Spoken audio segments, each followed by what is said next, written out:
पाँव के तलवों का जलना और सुन्न हो जाना, उनमें सुइयों का चुभना बज़ाते खुद एक बीमारी नहीं है, बल्कि नसों की बीमारी जिसे पेरिफेरल न्यूरोपैथी कहते हैं, उसकी अलामात है।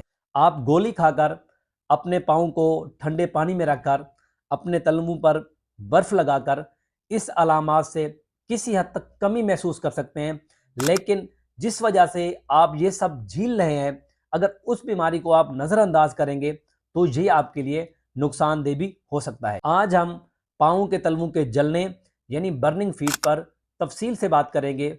ये समझेंगे कि इसकी क्या वजूहात हैं और इसकी तशखीस या डायग्नोसिस के लिए कौन से टेस्ट हमें करवाने चाहिए, और ये बताऊंगा कि आपको डॉक्टर के पास जाना चाहिए या नहीं जाना चाहिए, और अगर जाना चाहिए तो कब जाना चाहिए, और इसका इलाज कैसे मुमकिन है, क्या इसके लिए कोई घरेलू टोटका या होम रेमेडी मौजूद है या नहीं है। और इस वीडियो में मैं जहां जहां पर पेरिफेरल न्यूरोपैथी की बात करूंगा तो आप समझ जाइएगा कि मैं नसों की बीमारी के बारे में बात कर रहा हूं, जिसकी वजह से हमारे पाँव जलते हैं, हमारे पाँव सुन्न हो जाते हैं, उनमें सुएं चुभती हैं और इस तरह की अलामात आती हैं। पेरिफेरल न्यूरोपैथी पर बात करने से पहले एक छोटी सी बात आप समझ लें। हमारी जिल्द के ऊपर, हमारी हथेलियों के ऊपर और हमारे पाँव के तलवों के ऊपर नजर ना आने वाली छोटी छोटी नसें यानी नर्व्स मौजूद होती हैं, जो कि गर्म और ठंडे के एहसास को महसूस करती हैं। इसीलिए जब आपको पेरिफेरल न्यूरोपैथी होती है तो आपको सेवों का चुभना, आपके पाँव का जलना और उसके साथ साथ पाँव का सुन्न होना महसूस होता है। और ये सब अलामात मोस्टली पाँव से शुरू होती हैं। अगर आप इसको बरसों तक इसका इलाज ना करवाएं या महीनों तक इसका इलाज ना करवाएं तो ये आपको पाँव से शुरू होते होते हाथों तक पहुंच जाती हैं। आज मैं 5 ऐसी अहम वजूहात का जिक्र करूंगा जिसकी वजह से किसी भी शख्स के अंदर पेरिफेरल न्यूरोपैथी होती है और मरीज इस अलामात से गुजरते हैं। इन अहम वजूहात में सबसे पहले है डायबिटीज मेलेटस यानी शुगर का बढ़ जाना। ये तमाम सबब में सब मरीजों में सबसे ज्यादा देखा गया है। क्यों? क्योंकि इसकी वजह यह है कि हमारे इर्द गिर्द शुगर के मरीज बहुत ज्यादा हैं। पाकिस्तान शुगर में 6ठे नंबर के ऊपर है, और उसके बाद हमारे लोगों के अंदर वो अवेयरनेस मौजूद नहीं है और जो तरीका है इलाज है उस पर गौर और तवज्जो नहीं दी जाती। और तीसरा ये, ऐसे लोग जिन परहेज की जरूरत होती है वो उस लेवल का परहेज भी नहीं कर रहे होते, डाइट रिस्ट्रिक्शन भी नहीं कर रहे होते, वॉक भी नहीं कर रहे होते, और अक्सर और बेशतर उनकी जो शुगर होती है वो कंट्रोल में नहीं रहती। और शुगर जब कंट्रोल में नहीं रहेगी, जब शुगर आपके ब्लड में बढ़ी हुई रहेगी, तो ये आपको पेरिफेरल न्यूरोपैथी करवाएगी। ये आपकी नसों को खा जाती है और डैमेज करती है। और दूसरे नंबर के ऊपर होता है विटामिन B1, B6 और B12 की डेफिशिएंसी या कमी। ये 3 विटामिन बहुत जरूरी होते हैं आपकी नर्व की ग्रोथ के लिए, उनकी नशोनुमा के लिए। अगर किसी तरीके से इन 3 विटामिन की कमी हो जाए तो नर्व की जो ग्रोथ है वो रुक जाती है, उसमें रिस्ट्रिक्शन आ जाती है और आप पेरिफेरल न्यूरोपैथी का शिकार हो जाते हैं। और तीसरे नंबर के ऊपर है थायराइड हार्मोन का कम हो जाना, जिसको हाइपोथायराइडिज्म कहते हैं। अगर किसी तरीके से आप में थायराइड हार्मोन कम है तो उसमें भी पेरिफेरल न्यूरोपैथी देखने को मिलती है। और चौथे नंबर के ऊपर होता है अल्कोहल अब्यूज यानी शराब नोशी। ऐसे लोग जो कसरत के साथ शराब नोशी करते हैं या अक्सर औकात शराब पीते हैं तो उनमें भी पेरिफेरल न्यूरोपैथी होती है। शराब आपको 2 तरीके से आपकी नर्व को डैमेज करता है। एक तो इसके अंदर टॉक्सिन मौजूद होता है जो डायरेक्ट आपकी नर्व्स को डैमेज करते हैं और आपको पेरिफेरल न्यूरोपैथी का शिकार करते हैं। दूसरा ये है कि जो शख्स शराब का इस्तेमाल करता है तो उनकी जो एब्जॉर्प्शन होती है गट के अंदर, जो जज़ब होने का जो अमल होता है वो किसी हद तक कम हो जाता है। तो वो जो विटामिन हैं B1, B6 और B12, उनको आपके जिस्म में एब्जॉर्प्शन या जज़ब नहीं होने देता। उसकी कमी की वजह से भी आपके अंदर पेरिफेरल न्यूरोपैथी हो जाती है। और पांचवा सबब है CKD यानी क्रोनिक किडनी डिजीज। ऐसे लोग जिनका कई बरसों से जो खून फिल्टर करने का अमल है वो नॉर्मल नहीं है, वो नहीं कर पा रहा, तो आपके जिस्म में कई तरह के टॉक्सिन जमा हो जाते हैं और फिर वो आहिस्ता आहिस्ता आपकी नर्व्स को खाने लगते हैं, और इसी तरीके से उनमें भी पेरिफेरल न्यूरोपैथी देखी जाती है। अब वीडियो के दूसरे हिस्से पर बात करते हैं कि अगर किसी शख्स के पाँव जलते हैं, उनमें सोएं चुभती हैं, तो उनको कौन कौन से टेस्ट करवाने चाहिए। ये टेस्ट इसलिए लाजमी है ताकि हम पेरिफेरल न्यूरोपैथी का काज ढूंढ सकें, उनको डायग्नोस कर सकें और उसकी वजह मालूम कर सकें। उसमें पहले नंबर के ऊपर होता है HbA1c।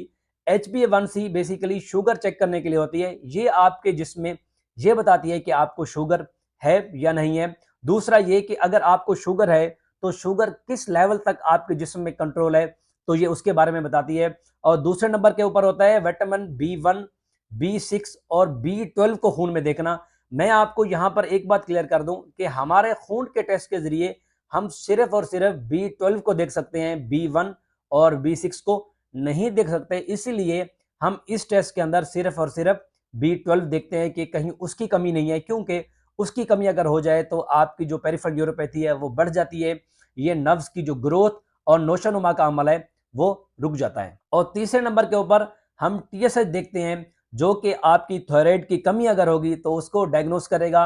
और चौथे नंबर के ऊपर आपके जिस्म में यूरिया और क्रेटिनिन को देखा जाता है। अगर आपके गुर्दों का फंक्शन सही नहीं है तो ये बढ़ा हुआ होगा, तो इस काज को रूल आउट करने के लिए लाजमी टेस्ट कराया जाता है। और पांचवें नंबर के ऊपर आप में LFT यानी कि लीवर फंक्शन टेस्ट कराए जाते हैं कि कहीं जिगर आपका सही तरीके से काम कर रहा है या नहीं कर रहा। और छठे नंबर के ऊपर NCS या EMG टेस्ट।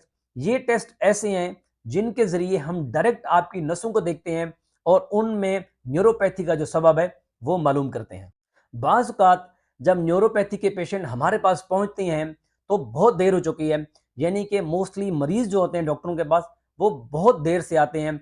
जब वो हमारे पास आते हैं इनिशियल फेज के अंदर आपको यही हो रहा होता है कि आपके जो तले हैं वो जल रहे होते हैं, आपकी नसें सुन्न हो जाती हैं और उसके साथ साथ आपको सोएं चुभ रही होती हैं। लेकिन वक्त गुजरने के साथ साथ जब ये बीमारी एक एडवांस स्टेज में चली जाती है, फिर आपको पाँव के नीचे जख्म हो जाते हैं और इसी तरीके से जो आपकी स्किन है वो खराब होना शुरू हो जाती है। और एक स्टेज वो भी आती है कि जो आपकी सेंसेशन है, जो महसूस करने का अमल है, वो मुकम्मल तौर पर ख़त्म हो जाता है और आपको महसूस भी नहीं हो रहा होता। और अगर पेरिफेरल न्यूरोपैथी यानी पाँव के जलने के इलाज के बारे में बात करें तो इस इलाज के दो पहलू हैं। एक वो कि हम उसमें ये सबब देखते हैं, वजह देखते हैं और उसमें काज रूल आउट करते हैं कि इसको जो बर्निंग फीट है, जो सोएं चुभ रही हैं, वो किस वजह से हैं। और दूसरा कि ऐसे शख्स के अंदर हमें दवाएं कौन सी इस्तेमाल करवानी है। पाँव के जलने के सबब को मालूम करना इसलिए लाजमी है कि अगर वो वजह ख़त्म हो सकती है तो हम उसको ख़त्म करें, वरना एटलीस्ट हम उसको कंट्रोल करें। उसमें पहले नंबर के ऊपर वही शुगर यानी डायबिटीज़ है। अगर आपकी शुगर बढ़ी हुई है तो हम उसको कंट्रोल करवाएंगे। दूसरा ये है कि अगर आप में किसी तरीके से विटामिन B1, B6 या B12 की डेफिशिएंसी है वो हम टेस्ट करवाते हैं। हम देखते हैं कि क्योंकि मैंने आपको वीडियो के पहले हिस्से में ये बात बताई थी कि हम सिर्फ टेस्ट B12 का कराते हैं, इसीलिए हम ऐसे मरीजों को न्यूरोबयान के इनिशियल फेज के अंदर इंजेक्शन देते हैं और फिर बाद में उनको उसकी गोलियों पर रखते हैं। न्यूरोबयान के अंदर आपका विटामिन B1, B6 और B12 तीनों मौजूद हैं। जिसी तरीके से अगर हम जब उनको ये देते हैं, अगर उसमें किसी भी विटामिन की कमी होगी तो वो कमी पूरी हो जाएगी और जो उसका काज है, जो वजह है, वो खत्म हो जाएगी और वो इस तरीके से ठीक हो सकता है। और तीसरे नंबर के ऊपर अगर उनको थायराइड की कमी है तो उनको थोरेक्सिन दिया जाता है। थोरेक्सिन के बाद उनकी जो पेरिफेरल न्यूरोपैथी है वो किसी हद तक बेहतर होना शुरू हो जाती है। और चौथे नंबर के ऊपर जो मैंने वजह बताई थी कि CKD, उनके किसी तरीके से अगर गुर्दे काम नहीं कर रहे तो उनको उनके स्पेशलिस्ट के पास भेजा जाता है और उनको उस चीज़ का जब इलाज करवाते हैं तो किसी तरीके से उनको जो न्यूरोपैथी है वो ख़त्म हो जाती है। और पाँचवें नंबर के ऊपर शराब नोशी। ऐसे लोग जो अक्सर व बेशतर शराब का इस्तेमाल कर रहे होते हैं तो उनकी शराब छुड़वाई जाती है। इस तरीके से भी जो उनके बर्निंग फीट हैं वो किसी हद तक बेहतर होते हैं और उनकी जो न्यूरोपैथी है वो किसी हद तक या तो रिवर्ट हो जाती है या काफ़ी बेहतर हो जाती है।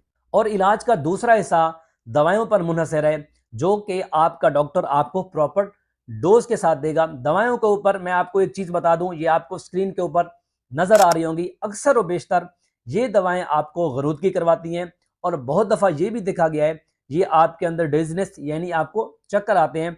तो इसीलिए आपका डॉक्टर आपका ये डोज डिसाइड करेगा और फिर जो डॉक्टर्स होते हैं वो इनिशियल में थोड़े डोज के साथ शुरू करते हैं और फिर आहिस्ता आहिस्ता इसका डोज बढ़ाते हैं और इस तरीके से वो प्रॉपर ट्रीटमेंट करते हैं और जो आपके बर्निंग फीट होती हैं, जो नसें आपकी ख़राब होती हैं, जो न्यूरोपैथी होती है, वो काफ़ी हद तक बेहतर हो जाती है। और आखिर में लगे हाथों ये भी समझ लेते हैं कि इसके घरेलू टोटके कौन से हैं। पेरिफेरल न्यूरोपैथी के इलाज के लिए 3 होम रेमेडी या घरेलू टोटके मौजूद हैं, जो कि कुछ लोगों ने किए हैं और उनको इसके ज़रिए फ़ायदा भी हुआ है। ये चीज़ समझने की ज़रूरत है कि इन टोटकों का कोई नुकसान नहीं है।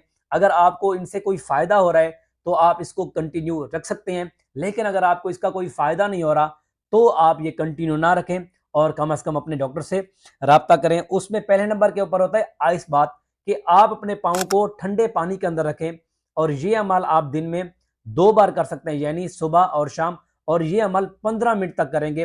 तो ऐसे लोग जो ये अमल करते हैं, काफ़ी हद तक उनमें जो बर्निंग फीट का अमल है, वो बेहतर हुआ है।